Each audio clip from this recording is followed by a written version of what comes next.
अस्सलाम वालेकुम दोस्तों, उम्मीद है खैर खैरियत से होंगे। हारून बलोच डायलॉग प्रोग्राम के साथ आपकी खिदमत में हाजिर है। मलिक सईद साहब भी हमारे साथ मौजूद हैं। आज बहुत इंपॉर्टेंट दिन इस हवाले से था कि बहुत सारी हैपनिंग चल रही है इस्लामाबाद के अंदर। सेनेट का इजलास भी चल रहा है, कौमी असम्बली का इजलास भी चल रहा है, और दूसरी तरफ सुप्रीम कोर्ट के अंदर बहुत सारी आईनी बेंच के सामने दरखास्तें चल रही हैं। और आज एक इम्पॉर्टेंट आईनी बेंच के सामने दरखास्त जेर समात थी। जस्टिस अमीनुद्दीन खान की सरबराही में 7 रुकनी बेंच ने आज वो दरखास्त सुनी है, और वो दरखास्त है इंतखाबी धांधलियों के हवाले से। और इस हवाले से मलिक सईद से हम बात करेंगे। मलिक सईद साहब, वेलकम करते हैं, और थोड़ा सा हमें बता दें, हमारे नाज़रीन को बता दें कि क्या चल रहा है। कोई नई तब्दीली आने की कोई शुनीद है, या क्या कहते हैं आप?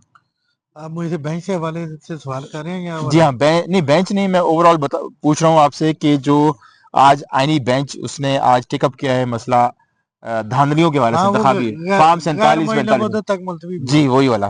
तो उसकी क्या अपडेट्स हैं? जी बिल्कुल, देखें उसमें आज बानी पीटीआई इमरान खान के वकील वहाँ पे पेश हुए, आमिर खान साहब। हामिद खान साहब को।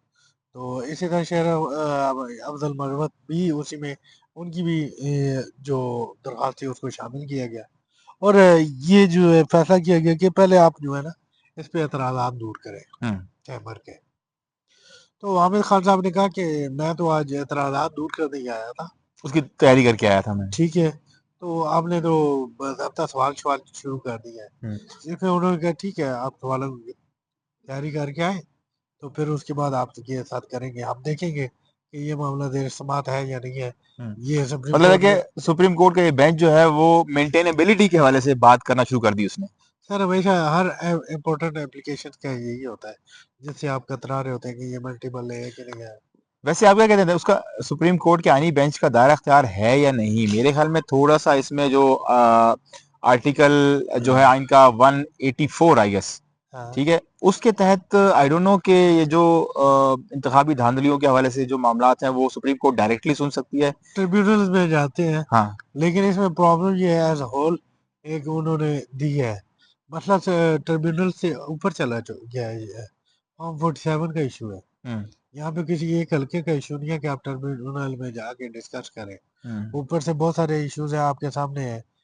2 फरवरी को इलेक्शन हुए थे, और 8 फरवरी को, और 8 फरवरी जो है वो सर पे आ गई है, साल गुजर गया। हम्म। और अभी तक केसेस चल रहे हैं। हम्म। वो वाजे उस तरह चीजें नहीं है। जबकि कोई एक, मेरे ख्याल में आइन के मुताबिक या जो इलेक्शन का लॉ है उसके मुताबिक ट्राइब्यूनल्स ने एक खास मुद्दत के अंदर, 90 दिनों के अंदर डिसाइड करना होता मेरा ख्याल है कि 3 माह के अंदर डिसाइड करना होता है। है। हम्म। लेकिन वो मामलात आगे भी चलते हैं। हम्म। लेकिन मेन चीज तो यही है ना कि उनकी जो दरख्वास्त है वो आम इंतखाबात के हवाले से है। हम्म। तो उसमें एज ए होल जो है वो सुप्रीम कोर्ट ही सुन सकती है, या हाई कोर्ट है, हम्म।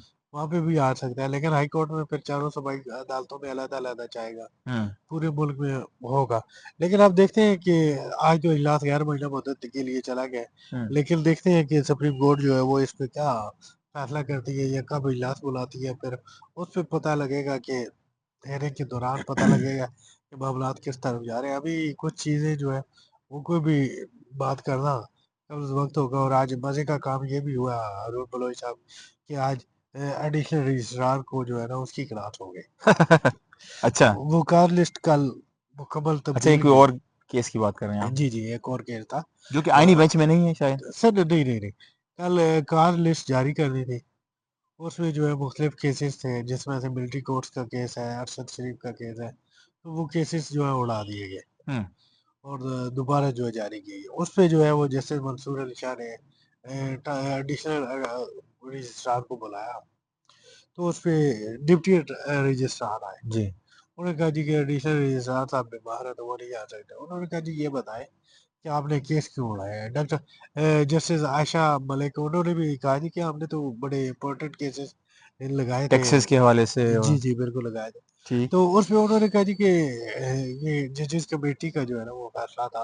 तो उसपे मंसूर अली शाह साहब ने कहा कि मैं भी जस्टिस जजेस जजेस कमेटी का कमेटी का मेंबर हूँ। मेंबर हूँ, मुझे तो नहीं पता कोई हम्म। तहरीरी आया कहाँ से आया। हम्म। तो एक ये मतलब मैं ये डिस्कस करना चाह रहा था कि ये सिर्फ एक केस आपके सामने है, लेकिन सुप्रीम कोर्ट के अंदर जो है वो बहुत सारी एक्टिविटी चल रही है। नजरिया ये उस तरफ इशारा है कि सुप्रीम कोर्ट के अंदर जो है ना मामलात कशीदा होने शुरू हो गए हम्म। हैं। जजेस अपनी तरफ से एक दूसरे को तो बगैर इस हवाले से पूछे। कोई खबर नहीं है कि ये जो काज लिस्ट चेंज हुई है वो चीफ जस्टिस ने चेंज की है जाहिर सी या बात कि है चीफ नीचे को जस्टिस, उनका अमला है उन्होंने की है?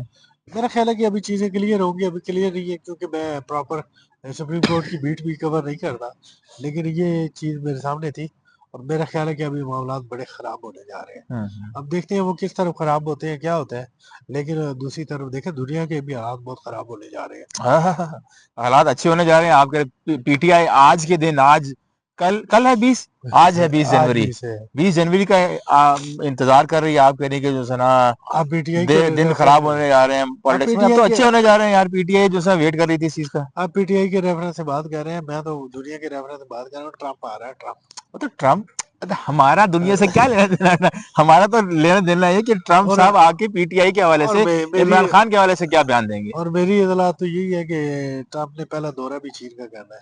अच्छा। हाँ, हम्म। लेकिन आपका जो सवाल है वो ये है कि टेलीग्राफ की आज एक स्टोरी लगी है, अच्छा। उसमें उन्होंने कहा कि जब ट्रम्प ने हलफ लेना है उससे ठीक 2 दिन पहले पाकिस्तानी एस्टेब्लिशमेंट की जाने से इमरान खान को सजा दे के हम्म। ट्रम्प को जो है ना उंगली दिखाई गई अच्छा, मिडिल फिंगर। है, मिडल फिंगर। अच्छा। और कहा गया है कि दो मुशीर, एक पुराने उनके तीसरे ज़ुल्फ़े खलीलज़ाद, वो ट्रम्प के इमरान खान के लिए जो है लॉबिंग कर रहे हैं हम्म। और वो उनकी रिहाई के लिए मामला उठा रहे हैं। हम्म। और जब वो ट्रम्प ने हलफ लेना उसे 2 दिन पहले हम्म। आपने 190 मिलियन पाउंड के इसमें सजा दे दी। हालांकि वैसा भी तो कि वो फिर डिबेट लंबी चली जाएगी। सजा में बहुत सारे लकूना छोड़े गए हैं, बहुत हम्म। वीक केस है, हम्म। वो वाला क्लियर करने का जल्द हो जाएगा। बल्कि वो जो उनके जो वकील हैं, बल्कि मेंबर भी हैं पीटीआई के, राजा साहब, हाँ। उन्होंने कहा है ये तो 10 दिनों में केस जो है ना नहीं बढ़ नहीं, जाएगा। 10 दिन का भी बात नहीं है, आप अच्छा। एनसीए का के फैसला पढ़िएगा। अच्छा। हाँ, वो जो क्या है? ब्रिटिश हाई कोर्ट है हाँ हाँ, ना, वो पैराग्राफ मैंने पढ़ा है। वो पढ़ा है ना, वो उसमें क्या पैराग्राफ है, मैंने पढ़ा उसमें है। क्या है। उसमें यही क्लियर किया गया है कि ये बेसिकली जो अकाउंट, जो पैसे थे 190 मिलियन पाउंड्स, वो सुप्रीम कोर्ट के, गवर्नमेंट स्टेट ऑफ पाकिस्तान के थे पैसे, उन्होंने उसको स्टेट ऑफ पाकिस्तान को देने थे। और वो उसके लिए सुप्रीम कोर्ट का अकाउंट स्पेशली क्रिएट किया गया। और हाँ, ये हमारी तरफ से था कि हमने जो है ना ये कहा था कि जो है ना उसके सुप्रीम कोर्ट के अकाउंट में पैसे जाएंगे। तो उसके बाद जो कुछ हुआ वो उस अच्छा, पे वो उन्होंने एनसीए की डील किसके साथ हुई थी? मुबैना तौर पे तो वो कहते हैं कि शहजाद अकबर साहब के साथ हुई थी। एनसीए की। जी हाँ। आप फिर फैसला आपने नहीं अच्छा। पढ़ा, आप एम कह दिया मैंने अच्छा, फैसला फिर पढ़ा। आप बता दें। वो अली रियाज मलिक और एनसीए की डील हुई थी। हाँ। पैसा उन्होंने, वो जो कहते थे कि मलीर वाला केस है मुबीना तौर पर, हुँ। उसकी करप्शन का पैसा वहाँ पे गया है। हुँ। उनको शकूक शुबहात थे। वो तो ठीक है। उन्होंने कहा जी कि आप हमें वो तो हुकूमत। यही बात थी ना, वो तो उसकी बात ये हुई थी अच्छा, आप कि बात सुन लें। कि उन्होंने कहा था कि हाँ, नहीं सावरन। क्लियर कर दूँ ना, हमारे देखने वालों को शायद ये बात समझ नहीं आई होगी, मैं आपकी बात तो समझ गया हूँ।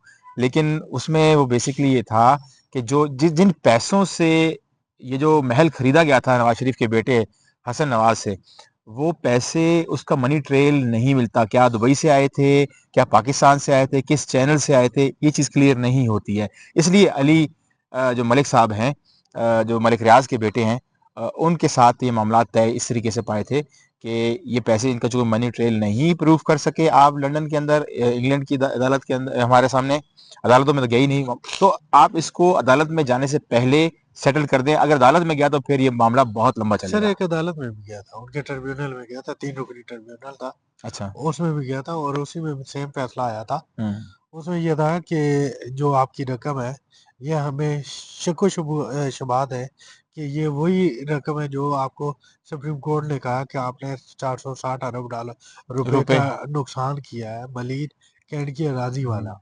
हम्म। तो ये रकम हम उनको वापस करेंगे और सुप्रीम कोर्ट की के अकाउंट में जाएंगे, हम्म। जिस पे जब और कोई चारा ना रहा तो अली रियाद मलिक ने जो है वो एग्रीमेंट किया एनसीए के साथ हम्म। कि हमने 460 अरब रुपए अदा करने हैं, तो उस चक्कर में हम ये अदा कर देंगे। लेकिन साथ एक और जो चीज़ हुई वो ये हुई कि एनसीए की जानब से हुकूमत पाकिस्तान की गारंटी मांगी गई, हम्म।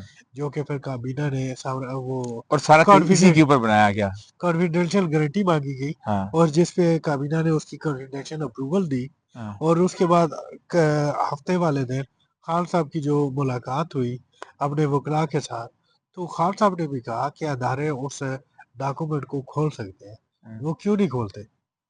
दूध का दूध और पानी का पानी हो जाए। चले, ये एक आई थिंक अपडेट थी, बहुत इंपॉर्टेंट अपडेट थी इस केस के हवाले से, जो मलिक साहब ने हमें आगाह कर दिया। हाँ। लेकिन आई थिंक हमने कुछ और भी डिस्कस करना था मलिक साहब। सर एक और चीज थी, मुझे अभी याद नहीं आ रही। हाँ, वो थी अपना 26वीं आईनी तरमीम का बेंच भी लग गया। हाँ जी, वो क्या डिटेल है? वो डिटेल आप बताएं ना जी, मैं क्यों बताऊं, आप देखें, नहीं, आपके वो सियासी मामलात पे नजर होती है। जस्टिस अमीनुद्दीन की सरबराही में मेरे ख्याल 7 रुकनी बेंच तश्कील दिया गया है। हम्म। लेकिन उसमें भी अभी एतराज आएंगे, क्योंकि जो वकला कम्युनिटी है उनकी जानिब से और तकरीबन जितने भी दरख्वास्त गुजार है उनकी जानिब से ये मुतालबा किया गया था कि फुल कोर्ट का बेंच तश्कील दिया जाए। ठीक। लेकिन फुल कोर्ट का बेंच तश्कील नहीं दिया गया, तो ये उस तरफ है।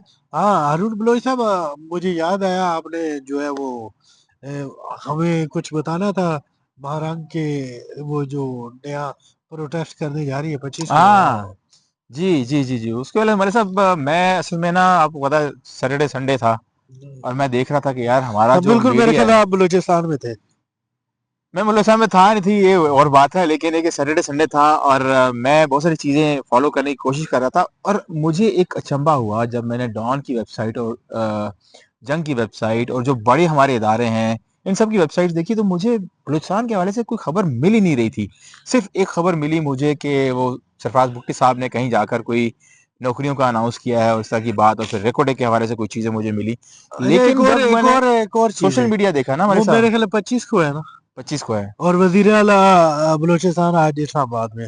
जी हाँ, बलूचिस्तान, और वो इंटरेस्टिंगली वो दालबंदीन गए भी हैं 25 को, अगर महारंग ने जो करनी है ये बात, हाँ, जिसको वो कह रहे हैं कि जेनोसाइड रिमेम्बरेंस डे, कि जो बलोचों के जो साथ हुआ है उनको अगवा करके उनको गायब करके फिर उसके बाद उनकी मशक़शुदा लाशें जो मिली हैं, और ये सारा एक सिलसिला काफ़ी अरसे से चल रहा है, और मैस ग्रेव्स भी मिली। तो उस हवाले से बेसिकली फिर मैंने ना, मुझे कुछ चीज़ें सोशल मीडिया पे मिली, फिर मुझे पता चला कि महारंग ने कॉल दी हुई है 25 जनवरी को हाँ, प्रोटेस्ट की, और ठीक है। उसमें वो बाकायदा मोबिलाइजेशन कर रही हैं कराची में, एक तो क्योंकि हाँ, समी दीन बलोच जो है वो कराची में मौजूद हैं, और उन्होंने मलीर में पहले ही उन्होंने पहले हब गई, वो हब बलूचिस्तान लसवेला का आपको पता है शहर है, और इकोनॉमिक हब भी है, नाम भी हब है उसका, तो वहां पर गई तो उनके ये ऊपर आप कातिलाना हमला भी हुआ। आप बात सुन मुकम्मल ले करेंगे तो फिर मैं आपको एक और चीज जी, बताऊंगा। मैं जरा जल्दी से कर लेता हूँ नहीं फिर नहीं, आराम से आप करें, ठीक है। मुझे तो कोई जल्दी नहीं है। हब जब वो गई समी दीन बलोच, तो उसके ऊपर सबसे पहले तो कातलाना हमला हुआ, जहां पर वो बंदे बल्कि वो पकड़े गए, उनसे असला भी निकला, ठीक है। और फिर वो वापस आई कराची, अगले दिन मलीर में उन्होंने मोबिलाइजेशन के लिए लोगों को इकट्ठा किया, ख्वातीन के साथ उनका वो था, लेकिन जब वो मलीर में अपनी एक्टिविटी कर रही थी तो पुलिस, सिंध पुलिस ने उनको उनके ऊपर अटैक किया, उनकी लीडरान को, और इवन के समी दीन बलोच, आमना और दीगर जो रहनुमा हैं उनके, बलोच यकजहती कमेटी, उनको उन्होंने उनके साथ हाई हैंडेडनेस हुई, ठीक है ना, उनको उनको तशद्दुद भी हुआ, उनके जो मेल रहनुमा हैं, जैसे वहाब बलोच साहब हैं, लाला वहाब बलोच, उनको उन्होंने कैद कर लिया, मुख्तलिफ थानों में उनके लोगों को कैद कर लिया, और भी 4-5 ऐसे उनके बड़े बड़े जो लोग हैं सिंध में, उनको उन्होंने पकड़ा है। फिर उसके बाद एफ आई आरों का सिलसिला चल गया, क्योंकि महारंग बलोचिस्तान में है और मुख्तलिफ डिस्ट्रिक्ट्स में आ जा रही हैं, मसूम में उनके ऊपर एफआईआर हुई, फिर कल वो नसीराबाद गई हुई थी, उसके ऊपर वहां पर भी एफआईआर कर दी, जहां वो जाती है वहां पर दफा 144 लगा दी जाती है, और फिर जब वो एक्टिविटी करती है तो फिर उनको जो सना उनके ऊपर एफआईआर हो जाती है, तो ये सिलसिला चल रहा है। लेकिन जो मैं कल फॉलो कर रहा था, एक इंटरेस्टिंग चीज सामने आई थी, वो ये थी कि वो जो आपके दोस्त साबिक चेयरमैन सेनेट सादिक संजरानी साहब, वो नवाब सादिक वो भी संजरानी उन्हीं साहब, के साथ है। उनके साथ नहीं है। हाँ, उन्होंने कहा, क्योंकि वो भी दालबंदीन के हैं ना, मतलब है कि वो भी चाकी के हैं, ठीक है, ठीक नौकुंडी के हैं, दालबंदीन जो है वो ठीक है। हेडक्वार्टर है, अच्छा, उन्होंने ठीक है। क्या कहा? उन्होंने कहा है, उनकी तरफ से खबर आई है, मुझे कंफर्म नहीं है, लेकिन वहाँ का जो लोकल कुछ ऐसे मैं पूछ सोशल लूंगा। मीडिया पे ऐसे हैं, कुछ चैनल्स कह लें या कुछ सोशल मीडिया की वेबसाइट्स है, उन्होंने एक खबर चलाई है जिस पे मेरे कान खड़े हुए, उसमें उन्होंने कहा है कि 25 को महारंग अगर यहाँ पर एक्टिविटी कर रही हैं, लोगों के साथ प्रोटेस्ट कर रही हैं, तो 25 को हम दालबंदीन में ही पाकिस्तान जिंदाबाद रैली निकालेंगे। ठीक है। अब मैं इसको बड़ा जो है ना एक ऐसे टैक्टिक्स देखता हूँ, जैसे हम देखते हैं ना कि अक्सर यहाँ पर एक्टिविटीज लोग करते हैं इस्लामाबाद में, तो उसके मुकाबले में स्टेट की तरफ से कुछ लोग खड़े हो जाते हैं, उनको खड़ा किया ठीक जाता है ठीक। ताकि इस सारे मामले को दबाया जाए, या एक नैरेटिव उसको तोड़ा जाए लोगों को, या फिर एक तसद्दुम की सूरत हाल पैदा की जाए? इसमें मैं आखिर में आऊंगा, आप बात जी, पूरी तो करें। ये अपडेट थी, मैंने कहा कि आपको मैं बता दूं कि ये चीजें चल रही हैं बलूचिस्तान के अंदर, और 25 को दालबंदीन में पकड़ धकड़ बहुत ज्यादा होगी, बल्कि 24 से ही मुख्तलिफ इलाकों से जब लोग निकलेंगे, जैसे राजी मुची हुई थी, ठीक है, राजी मुशी में ये तो पहुंच गए थे, लेकिन गवादर में बहुत सारे लोग नहीं पहुंच सके थे, उनको रस्तों में ही रोक दिया गया, एक हड़ताल हो गई, अच्छा फिर उनकी रैलियों जहां जहां से आ ठीक। रही थी उनके ऊपर फायरिंग भी हुई। इस तरह के वाकयात अल्लाह ना करे ऐसे हो। हम चाहते हैं कि ये चीजें जो है ना पुरअमन हारून तरीके से होने और हारून करने साहब, देनी चाहिए। हारून साहब, मैं थोड़ा सा, मेरा पॉइंट ऑफ व्यू है, आप उससे डिसएग्री भी कर सकते हैं। बिल्कुल बिल्कुल, ये आपका। मुझे जो इन्फॉर्मेशन मिली है, हो सकता है आपके नाज़रीन भी उससे हम्म, इत्तेफाक ना करें, हम्म, लेकिन सिचुएशन ये ऐसी है कि मुझे थोड़ा सा बताया ज़रूरी समझता हूँ। यहाँ पे हमारे कुछ जो हमारी एक्सेस है वो बलूचिस्तान तक नहीं है, बलूचिस्तान के लोगों तक भी नहीं है। हम्म, हम हर उस तबके को कहते हैं जो कि कहीं पे भी मजलूम है, जिसके साथ जुल्म हो रहा है, वो हमसे रब्ता करे, हमसे जुड़े, हमें अपनी इन्फॉर्मेशन दे, ताकि हम उनकी आवाज़ बन सकें। हम्म, मेरा पहले दिन से यही है कि मैं साफ़ी तो हूँ, साथ में ह्यूमन राइट्स एक्टिविस्ट भी हूँ।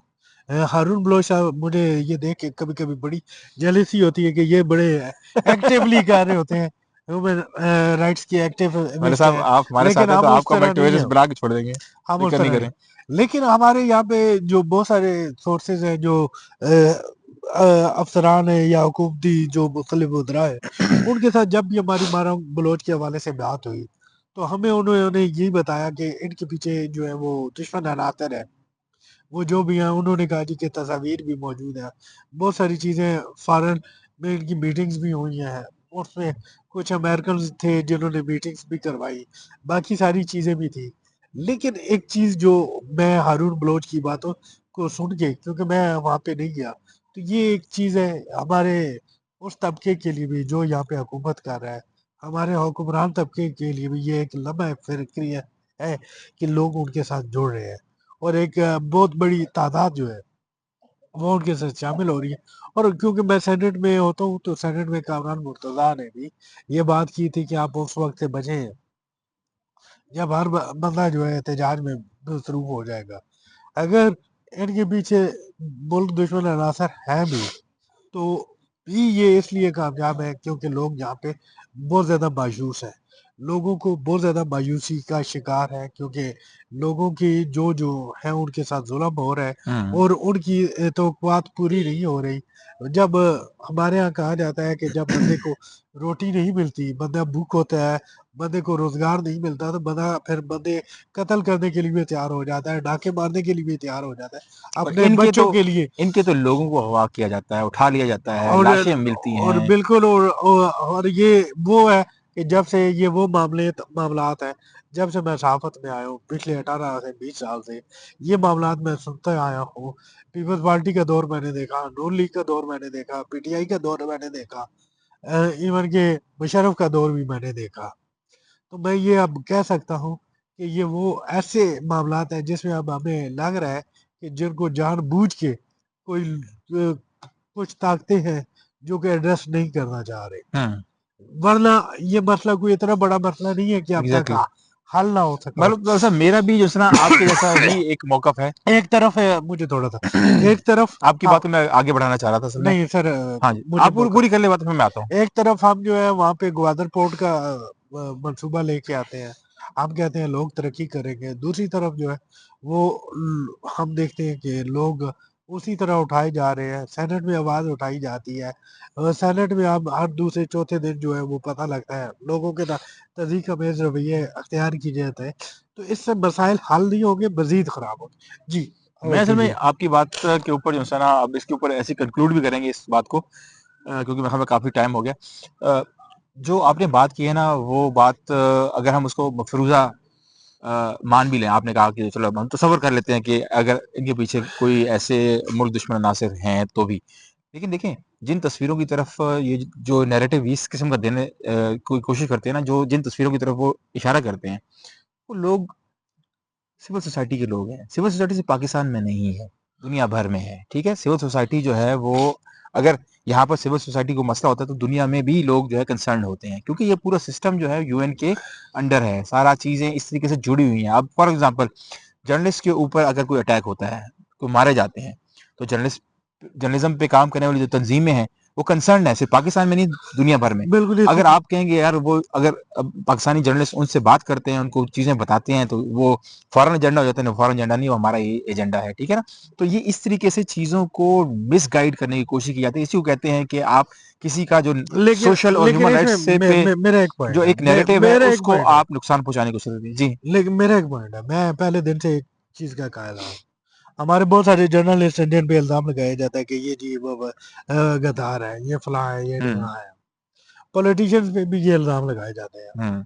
अभी मैंने जिक्र किया कि ये चीजें हमें दिखाई जाती, लेकिन मैं इस चीज पे हूँ कि वो हमें दिखाने की बजाय ना एक फेयर अगर उसकी इंक्वायरी हो जाए ना, हाँ, बैठ जाए तो सारे चीजें ओपन हो जाए। सारे देखें, बात सारी यही है कि मैं भी काफी दिनों से यही बात कर रहा हूँ कि ये लोग ऐसे नहीं है जो आपकी बात कि आपसे बात नहीं करेंगे, आपसे लेकिन बात करेंगे, बल्कि वो महाराज यहाँ बैठी रही है। हम लेकिन प्रेस क्लब के इसीलिए बिल्कुल लोग साथ देखना, यहाँ प्रेस क्लब है हमारे साथ। इसीलिए लोग साथ जुड़ रहे हैं ना। हम प्रेस क्लब, आपको पता है 2023 में महारंग सर आई थी, बिल्कुल ठीक है। बिल्कुल बिल्कुल किन सारी लोगों ने उनके साथ एंगेज किया?